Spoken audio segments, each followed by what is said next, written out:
On August 23, 1989, one of the most influential forms of peaceful protesting took place, shaping the way future generations would change the world.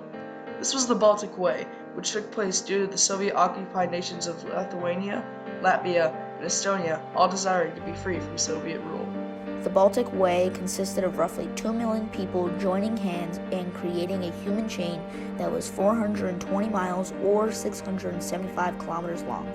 This chain began in Vilnius, the capital of Lithuania, and ended in Tallinn, the capital of Estonia. Due to the many factors that eventually contributed to the collapse of the Soviet Union, like glasnost and perestroika, street protests became popular in Soviet-occupied countries.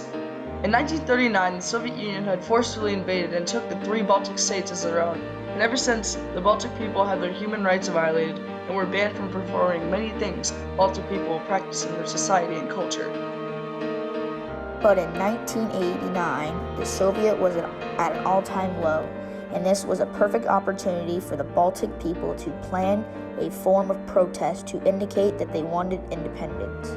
Meetings between the different Baltic activists took place throughout the course of the months, and finally a plan was reached. The news spread fast to the public and inspired a rural population of the Baltic states. On the day of the protest, radio broadcasts and free bus rides became helpful in coordinating the protest. People wore badges, pins, and carried their own personal radios to communicate with others involved in the protest. Once complete, the chain lasted for 15 minutes while people sang ethnic and religious songs that they were forbidden to sing. Roughly 64% of the total population in all 3 countries combined participated in the protest, with others gathering at churches and city squares to celebrate. After the protest took place, Soviet television and the media called the people who took place in the protest nationalist extremist groups and discriminated against the Baltic states. However, the protests boosted the movements for independence across many Soviet-occupied countries.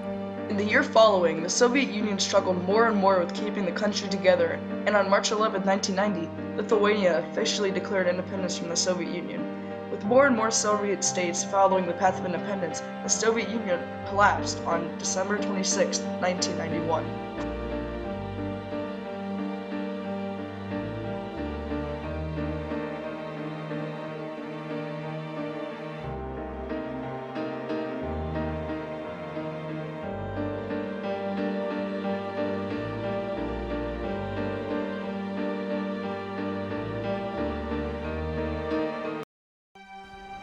Today, there is a memorial in Vilnius remembering the protest. Estonia has declared August 23rd a national holiday, and documents related to the Baltic Way were added to the memory of the World Register in 2009. The Baltic Way was one of the first human chains used in peaceful protest, and it paved the way for notable forms of human chain protest, such as the Catalan Way in 2013, which represented Catalan independence from Spain, and the Hong Kong Way in 2019, which represented the anti-extradition bill movement in Hong Kong. The influence that the Baltic Way has had and will have on the world will continue to be remembered, and it is still remembered to this day as one of the most notable forms of human bondage and standing up for what is right in history.